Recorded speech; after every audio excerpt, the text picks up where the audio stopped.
Think of the First World War, and you think of trenches.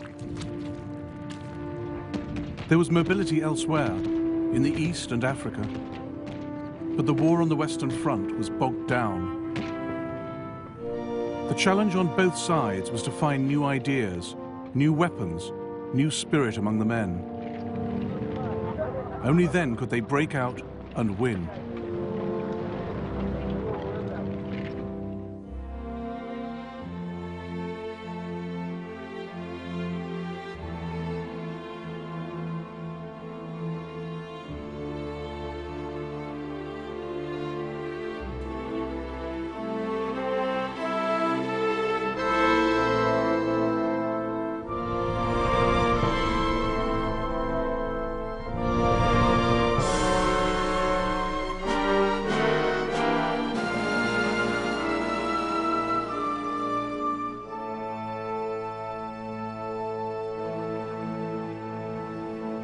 In September 1914, the Allies had stopped the German drive into France at the Marne.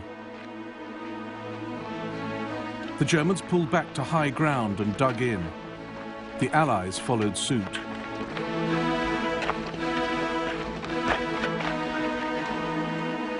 The result, 500 miles of trench and fortification, stretching from the Channel to Switzerland, allowing ground to be held with fewer men, freeing troops for other fronts.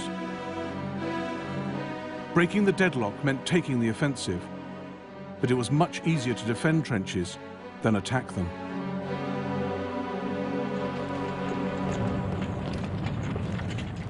For all their blood and mud and horror, trenches saved lives. They were places of fear and bad smells, where walls might be shored up with limbs and corpses, but they were the safest places to be in a battlefield swept by machine gun fire, devastated by shelling. The greater danger came when you left them.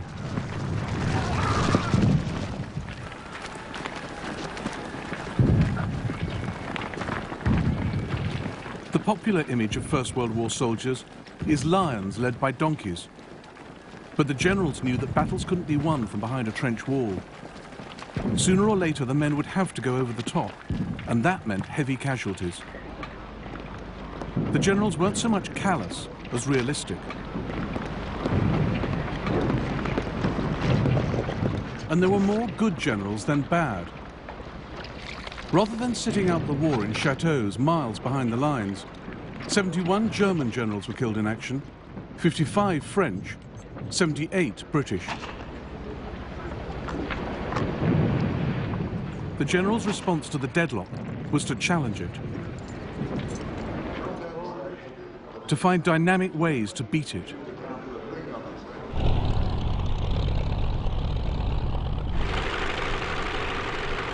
In 1916, both sides looked for a place to break through, where an attack could be concentrated and supplied. The Germans thought they'd found it at Verdun.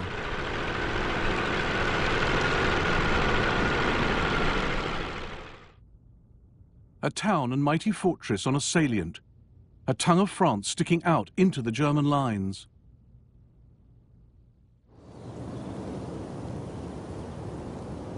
Verdun looked secure, with its huge walls, its giant circle of 19 forts, with their outer ring of defences. But the French had now downgraded Verdun's status, removing many of its guns to needier sites.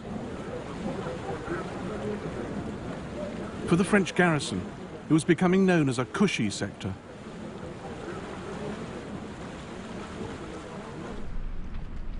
We have almost nothing to worry about. We often play cards, and sometimes we have to drop them and pick up our rifles, but it's usually a false alarm. So we go back to our seats and our cards, our minds completely on the game again.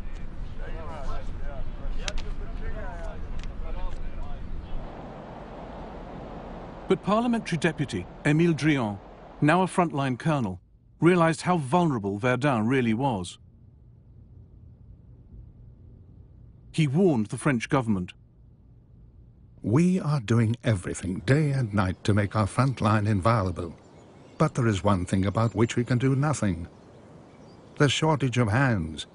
If our front line is broken by a massive attack, our second line won't hold.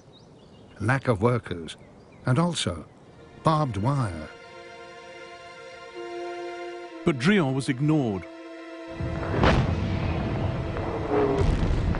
On Monday, the 21st of February 1916, a clear, still winter's day, over 100,000 German soldiers drew breath and prepared to go over the top.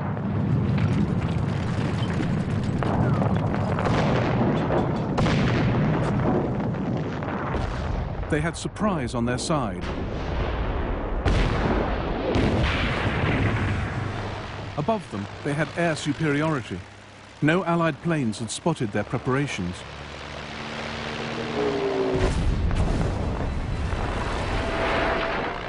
Behind them, their own German artillery opened fire. And in front of them in the French lines, Corporal Marc Stéphane could hardly believe what was happening.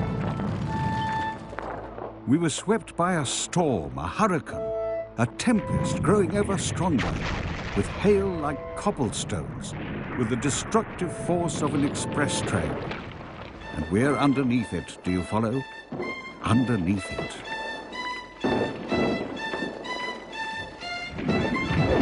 The Germans fired 1 million shells that day. When a shell bursts a few meters away, there's a terrible jolt, and then an indescribable chaos of smoke, of earth, of stones, of branches, and too often, alas, of limbs, flesh, a rain of blood. By 3 o'clock in the afternoon, the section of the wood which we occupied and which, in the morning, was completely covered with bushes, looked like the timber yard of a sawmill.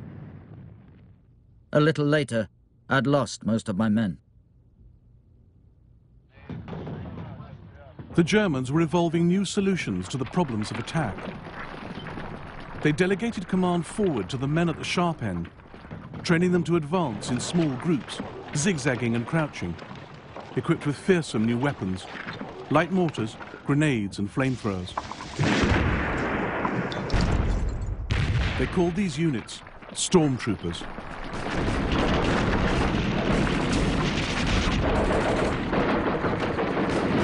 We moved forward from our position.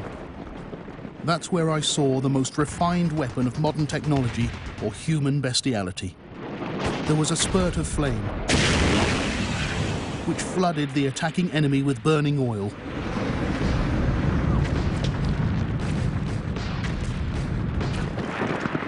Verdun was one of the defining battles of the 20th century.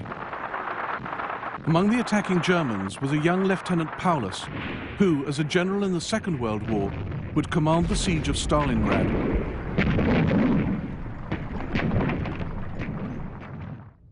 "25-year-old Charles de Gaulle was also there, France's future leader, wounded and captured defending Verdun.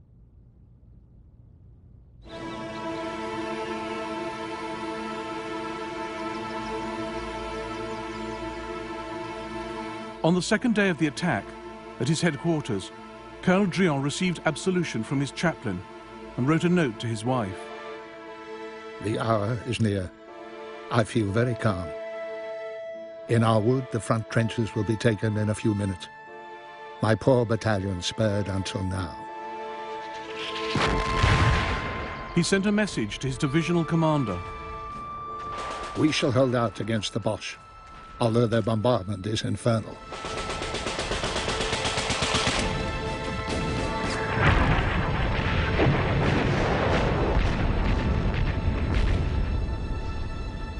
Drian ordered a retreat out of the woods.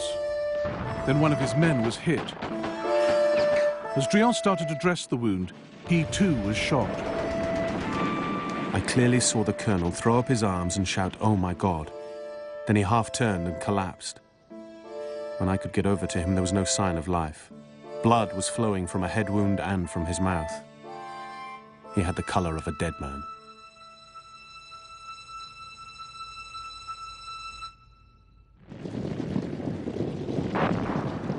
Three days later, the Germans captured Douaumont, Verdun's key fort. Germany was jubilant. Church bells rang out. A national holiday was declared.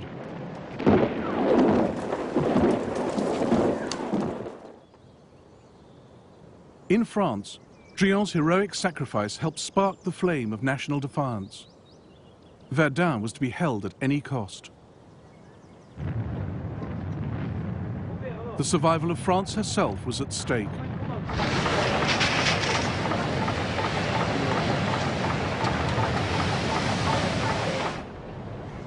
They shall not pass, declared General Philippe Pétain, Verdun's new commander.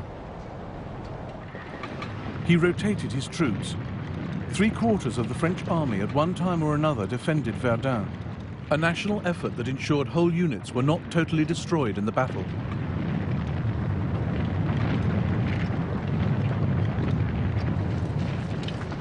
Pétain was genuinely concerned for the lives of his men.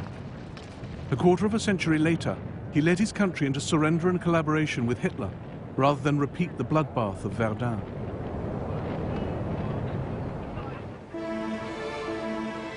Route Nationale 93.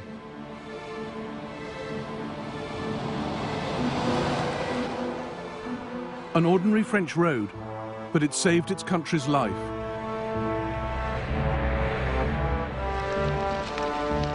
Night and day, supplies for Verdun rolled along the Voie Sacrée, the sacred way, as well as by rail.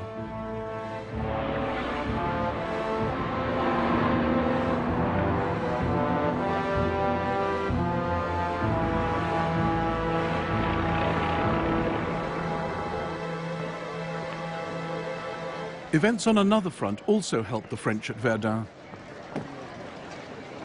At the end of 1915, the Allies, Britain, France, Italy and Russia, had agreed a plan for 1916 to pull Germany in different directions. Now the deal paid off. A successful Russian offensive forced Germany to switch troops from France to the Eastern Front. From June, the initiative at Verdun passed to the French.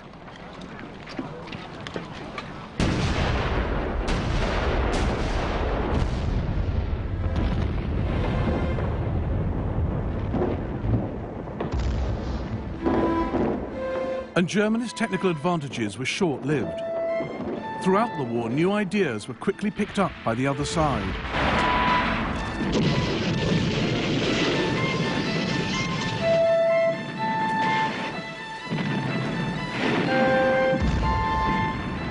All our inventions seem to turn like evil spirits against us, like a monster destroying itself. Amid these terrible scenes of destruction, the idea of ever returning home seems indescribably glorious. Please look after yourself and our home, your soul and your body and all that is mine.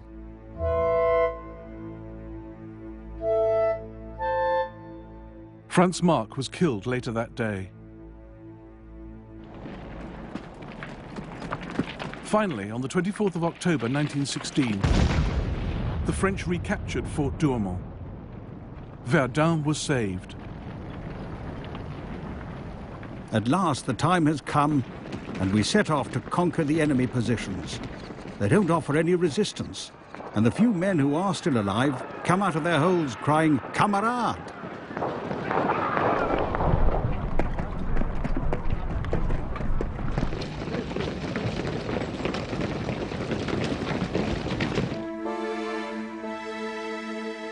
The battlefield of Verdun has a different atmosphere from any other I was ever on. Its horrors are also greater.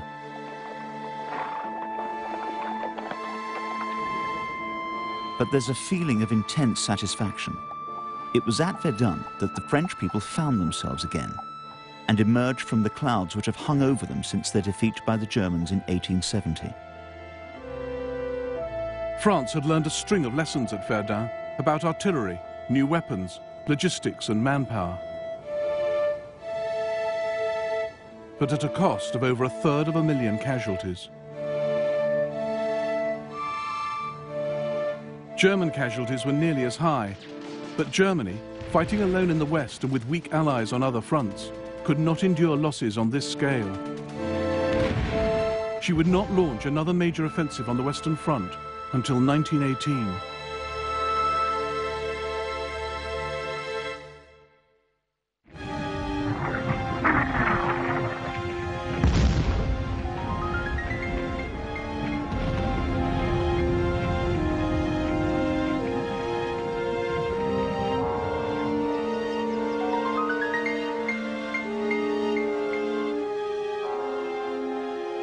One can look for miles and see no human beings. But in those miles of country lurk, it seems, thousands of men, planning against each other perpetually some new device of death. Never showing themselves, they launch at each other bullet, bomb, aerial torpedo, and shell. Unlike previous wars, the fighting on the Western Front was unceasing. Somewhere down the line, there was always a gun firing, a man falling.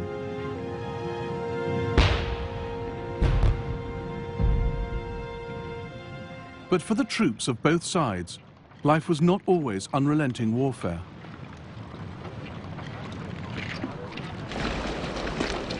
During 1916, the average British soldier spent 100 days at the front. For the remainder, he was in reserve, on work detail, resting, or on leave. And over the 500-mile front, some sectors were easier than others. Even busy ones had their lulls. One day, British General Lord Edward Gleichen visited the front line. When going round the trenches, I asked a man whether he had had any shots at the Germans. He responded that there was an elderly gentleman with a bald head and long beard who often showed himself over the parapet. Well, why didn't you shoot him? Shoot him? Said the man. Why, Lord bless you, sir, he's never done me no harm. A shocking example of live and let live. Live and let live was a pervasive phenomenon on both sides of accommodation with the enemy. It arose because in quiet times and in quiet lines, men were learning to adapt to war and to adapt war to them. We sometimes got out of the trench into the tall grass behind, which the sun had dried, and enjoyed a warm indolence with a book. Not infantry training, I think. The war seemed to have forgotten us in that placid sector.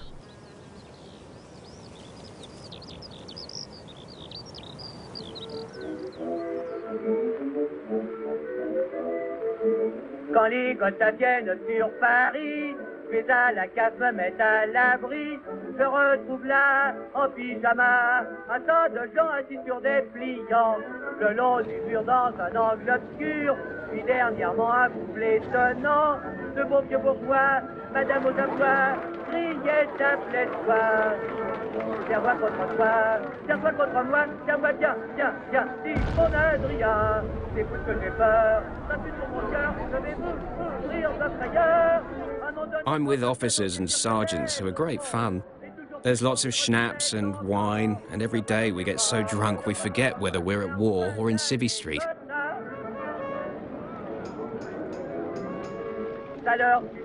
Le lendemain, nos deux bourgeois avaient pris le train, d'un cœur léger. In my unit, there was a piano actually in the trench in the front line, and we had many a good sing-song. La nuit, à quel écueil je suis perdu.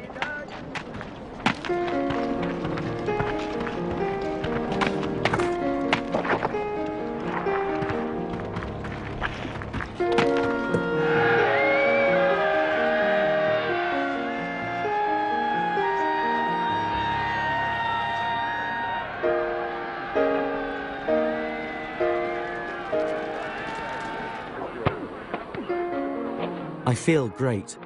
I have never lived so well, and probably never will again. I've just joined our sports club. This evening someone got a football. Now we can play football, racing, long jump. Chocolate is the prize, donated by our platoon commander.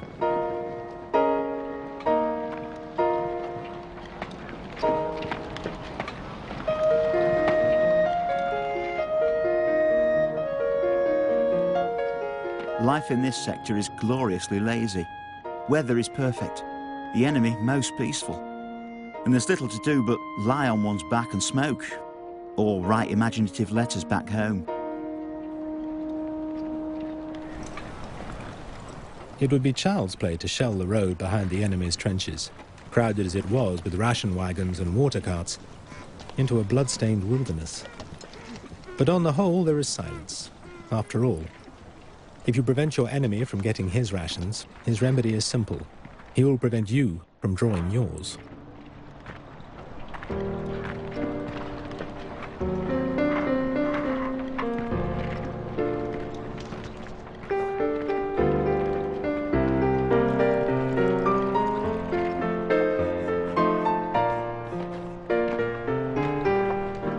often see the smoke of the Germans' mealtime fires ascending in blue-grey spirals.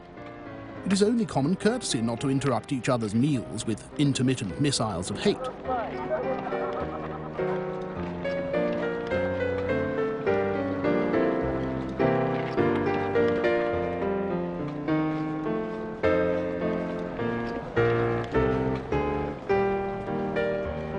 One day while our infantry was cooking, there was a shout from the enemy trench. Could he come and eat too? He was invited over. The Frenchman came and ate and made himself comfortable. And from then on, whenever the Frenchman noticed that food was ready in the German trenches, he came and joined in. Sometimes an officer tried to stir his men into a little action. How about posting a sniper or lobbing over a grenade? We received the following message tied to a stone from the German trenches opposite. We're going to send a 40-pounder. We've been ordered to do this, but we don't want to. It'll come this evening, and we'll blow a whistle first to warn you so that you have time to take cover. All happened as they said it would.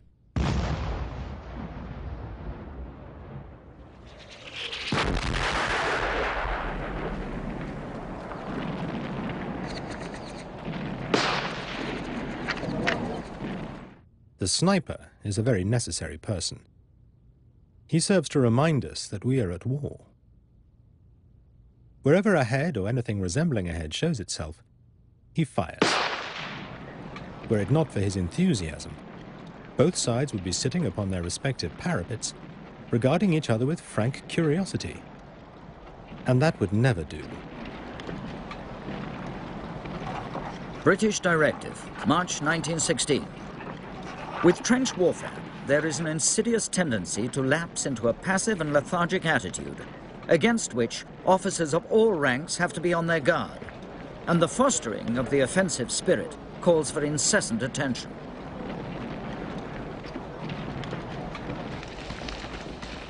Live and let live was dependent on the sector and the troops manning it. The Germans didn't like facing the Highland regiments. The British couldn't get along with the Prussians. But some of the other Germans were fine. The soldier Mike gave us some useful hints.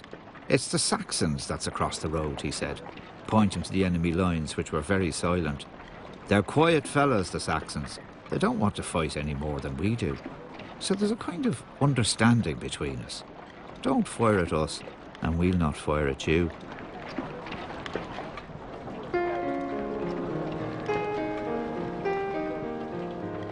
Live and let live did not occur where elite regiments were operating. They had their own ideas about getting at the enemy. Rare footage of a daylight raid by South African troops. The idea was to dominate no man's land. To say to the enemy, it's not no man's land, it's ours.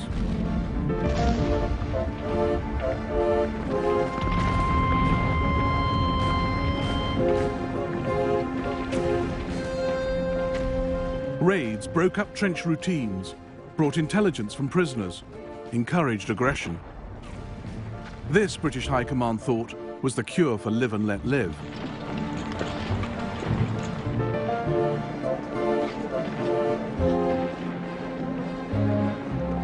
Training sessions were organized using elaborate models of the target area.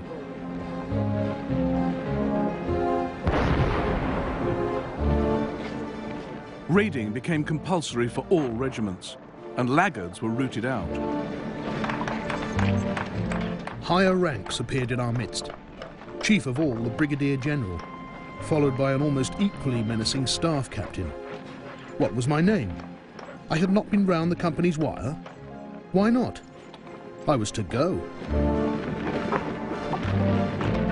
Reports of daring raids were duly submitted, but some at HQ, like Brigadier General Crozier, smelt a rat.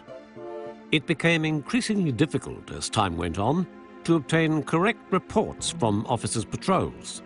It was my habit to order samples of German wire to be cut and brought back. Thus one would know that the German line had been visited. At least one squad of reluctant raiders had an answer to that. They found a large coil of German barbed wire in no man's land and just snipped bits off, sending them in with bogus reports. That went on every night. And the old man never knew we had a coil of jerry wire on our side.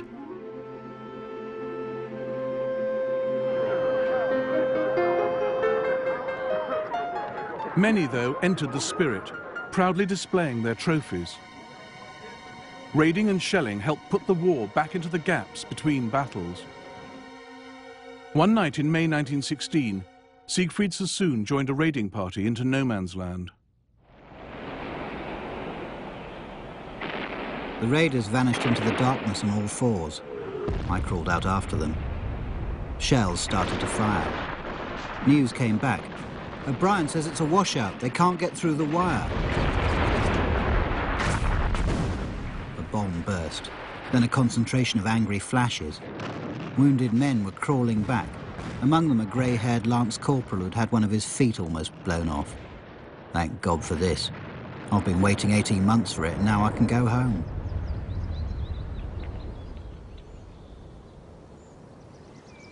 Sassoon's raid was launched from these trenches. The objective, this ridge. But it all went badly wrong. I went to look for O'Brien, groping my way along the edge of a crater. Bullets hit the water near me. There I discovered him. He moaned. He'd been hit several times. The stretcher bearer bent over him, then straightened. In a surprising gesture, he took off his helmet. O'Brien had been one of the best men in our company.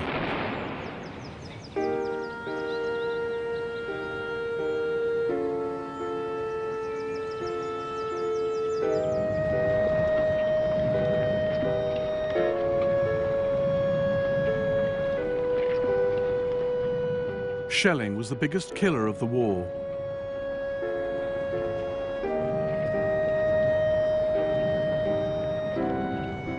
Live and Let Live continued on and off, but the loss of comrades made it increasingly difficult to sustain.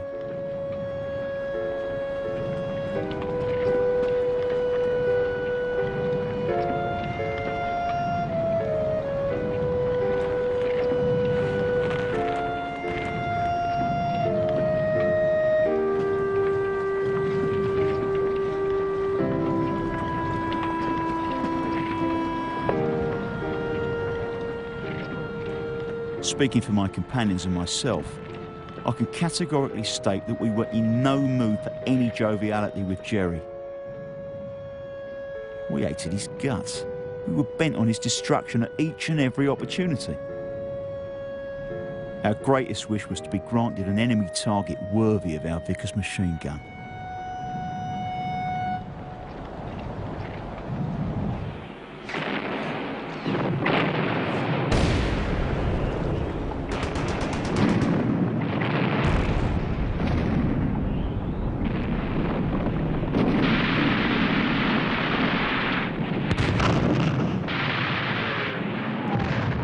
We were under shell fire for 8 hours.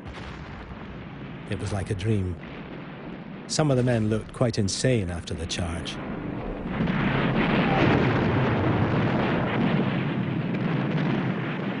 As we entered the German trenches, a great number came out asking for mercy. Needless to say, they were shot right off. The Royal Scots took about 300 prisoners and immediately shot the whole lot.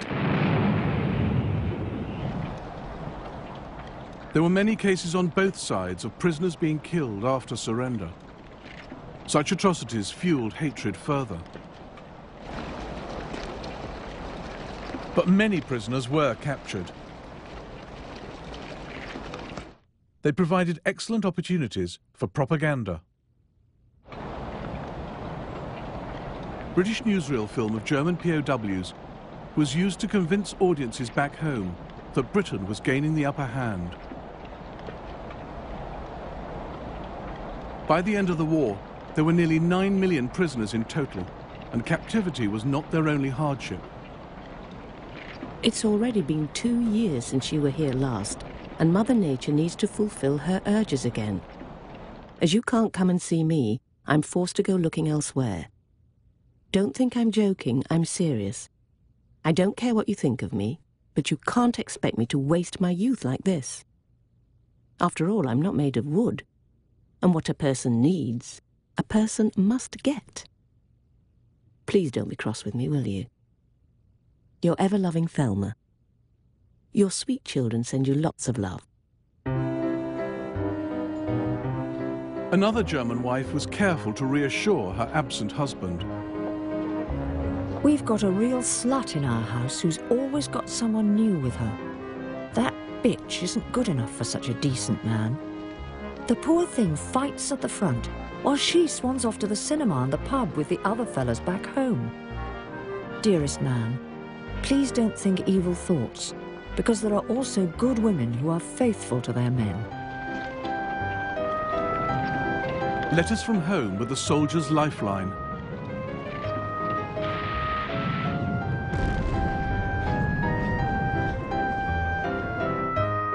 German troops were offered these beguiling colour postcards to reassure loved ones that they were comfortable, happy and safe.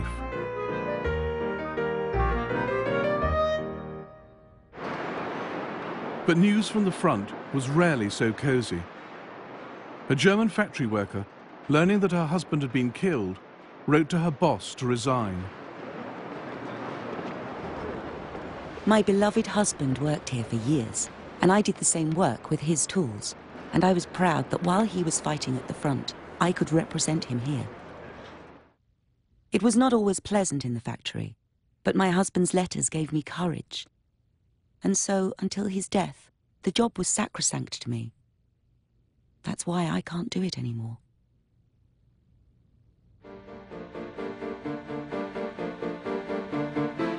More and more women in Germany, France and Britain were making munitions.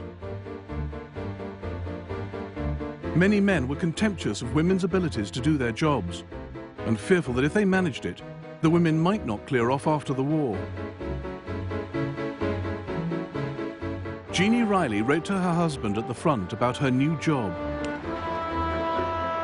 We were told that the amount of work we'd do in 3 weeks would have taken the men 3 years. And Jamie, the men are getting quite mad at us. One woman I work with, well, she lost her finger in a machine in the works. But she's a tough one. When she came back from the Western Infirmary, she carried on like nothing had happened. I have to get up at 4:30 every morning. So I'll have you up at the same time when you come home, if God spares you. Jeannie's husband, Jamie, did come safely home. The most important battle Jeannie Riley and her colleagues were working towards in 1916 was the Somme. It's now a byword for wholesale suffering and slaughter, but its architect, General Sir Henry Rawlinson, conceived it as an offensive with limited objectives, more dependent on guns than manpower.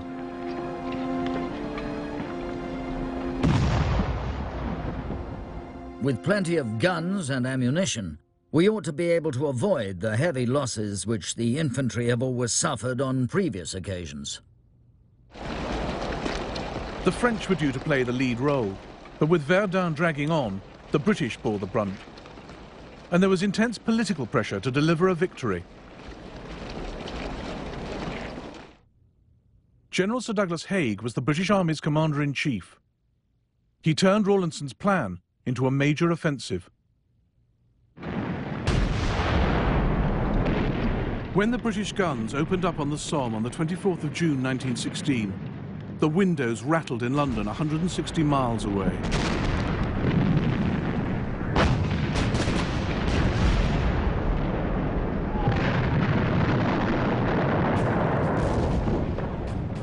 But after 7 days of bombardment, the British artillery had neither silenced the German guns nor destroyed their defences.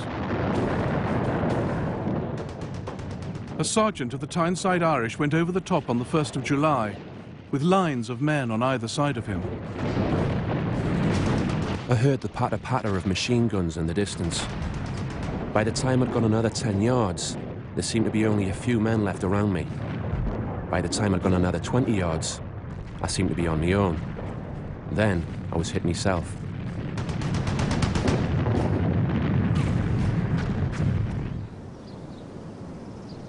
Farmers around the Somme still gather a harvest of iron for the French army to collect and defuse.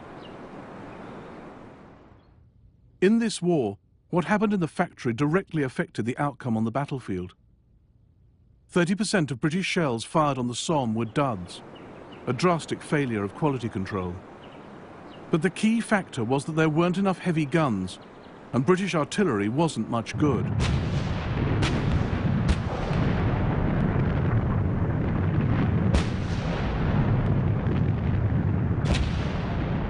On that terrible first day, it became clear that the French knew what they were doing, and the British did not.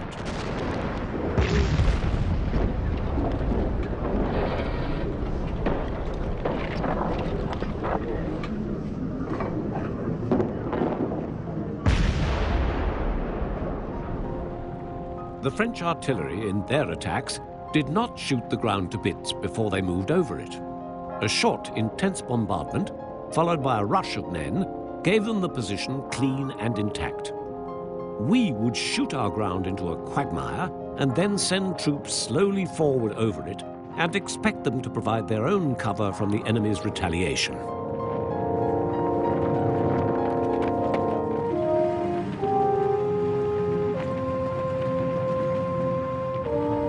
On the 1st of July, the French gained all their objectives at a cost of a few thousand men. Britain achieved virtually nothing, with casualties of 57,470. It was the heaviest loss suffered in a single day by the British Army in its entire history.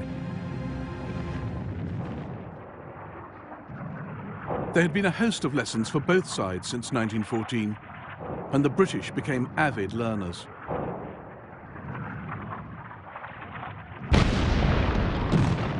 How to lay down shell fire over the heads of advancing men. How to locate enemy guns using flash spotting, sound ranging, and trigonometry. And how to knock them out.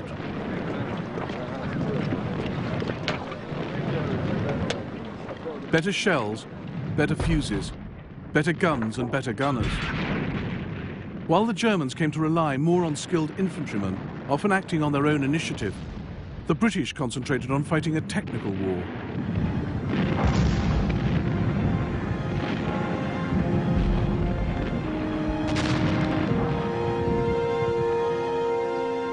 It was all too late for the Somme. Haig must bear the responsibility for not stopping the slaughter when the breakthrough failed. The battle petered out in November 1916, with around 500,000 casualties on each side.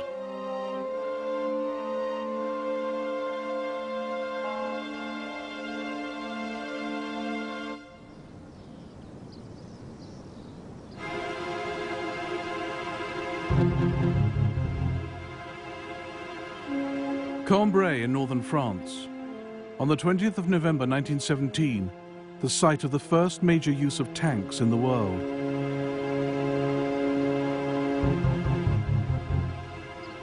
Here, the British Army would put what they had learned into practice.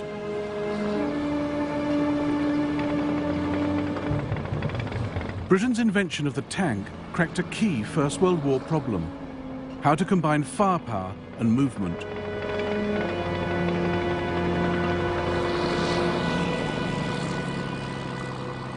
Tanks needed dry, hard ground. They got it at Cambrai. The attack was led by a general from the front. A lithe figure strode up, pipe aglow, ash stick under his arm. Unexpected, it was General Ellis.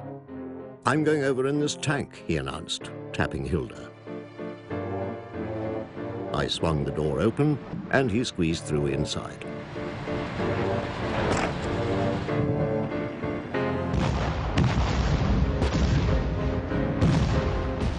The artillery now knew not to chew up the ground ahead. A short, sharp bombardment, and then over 300 tanks rolled into the first light. Just before 6:30 a.m. the barrage commenced, and we started off. Our first bump came fairly soon. We climbed a bank, crashed through a hedge, and came down heavily on the other side. We were thrown about like so many peanuts, and we had to clutch on to whatever we could.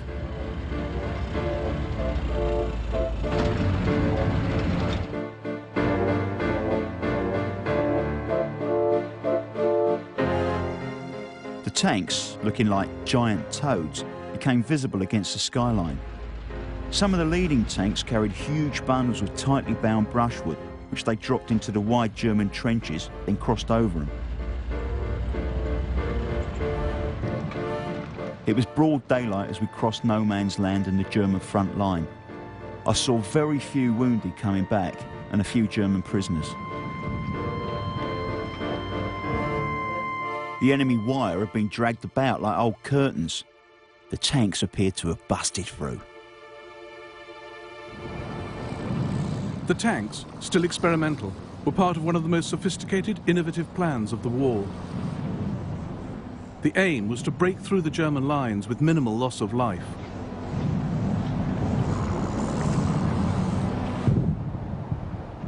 The artillery would use their new skills and technology to locate and target the German batteries before the battle. The tanks would punch a hole in the German lines, with the infantry tucked up close for mutual protection, while the cavalry pushed through.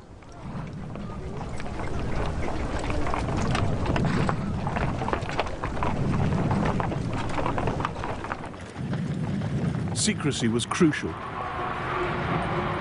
Screens were erected to hide movements. Telltale tracks were covered with mud. The question ever uppermost in all our minds was, does the Hun suspect anything? It was most exciting.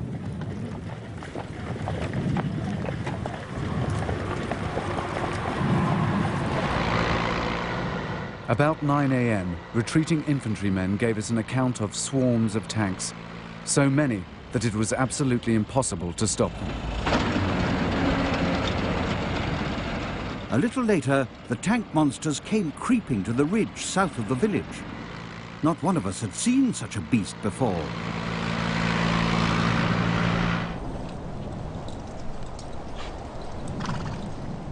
Then, a dramatic indication that real progress had been made.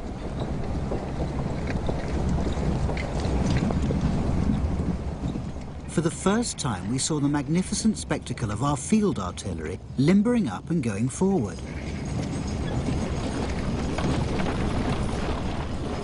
First at a trot, then at a gallop, battery after battery, to take up new positions on the captured German front line.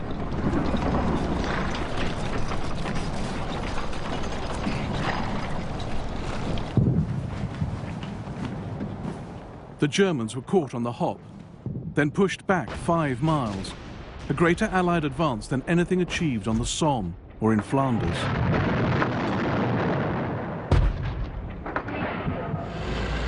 It was a long, hard day, but the sight of all the ground that had been taken with so little bloodshed was a real tonic. Troops seemed very pleased with our tanks, so pleased we had many drinks with them. It's astonishing how much whiskey the British Army carries into battle.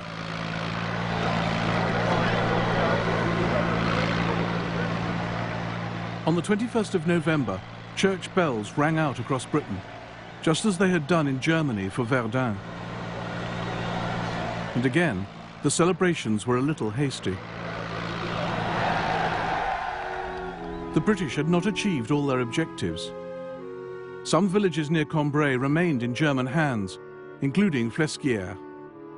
The Highlanders in this sector had been ordered to keep well away from the newfangled tanks, so they couldn't help them by knocking out machine gun nests and artillery. And lurking near Flesquières was one of the few German batteries trained against tanks. A tank emerged from the village. Distance, 275 meters. Fire! Damn, too far. Fire! Very close. Aim a little to the right. Fire! Hit! A hit! Oh, Lord. A column of fire was bursting out of the monster. 2 of our men ran to the tank, and when they returned, they described the half-burned bodies of the crew. Inside the tanks, the crews wrestled with the world's latest technology, under fire. Just at this critical moment, the autovac supplying petrol to the engine failed. The engine spluttered and stopped. We were now a stationary target. In the sudden silence, we could hear the thud, thud of falling shells, and metal and earth striking the sides of the tank. The atmosphere in the tank was foul. With tense faces, the crew watched the imperturbable second driver as he coolly and methodically put the autovac right, ignoring all the proffered advice to give it a good hard knock.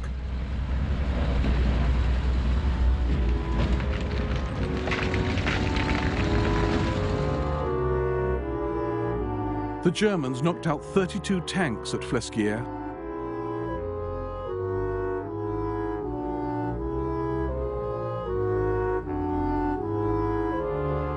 More were crippled by stormtroopers in the narrow streets of Fontaine, Notre Dame. There was horrible slaughter in Fontaine, and I, who had spent 3 weeks before the battle in thinking out its possibilities, had never tackled the subject of village fighting.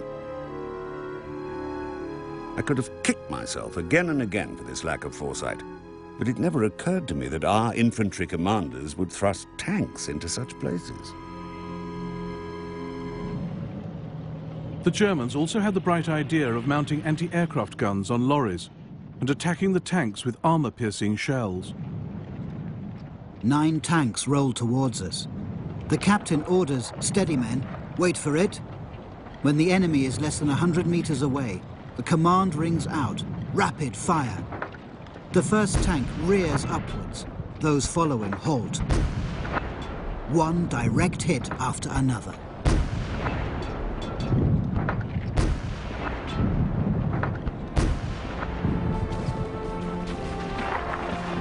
Within a week, the Germans launched a massive counterattack, with stormtroopers supported by aircraft.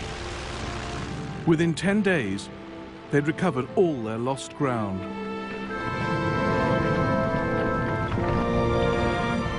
Yet Cambrai was crucial for the British. They'd gained valuable experience with the tanks and cracked their artillery problems. Vital lessons were learned about teamwork on the battlefield. The big challenge for both sides now was how to consolidate the successful breakthrough. The master of that would win the war.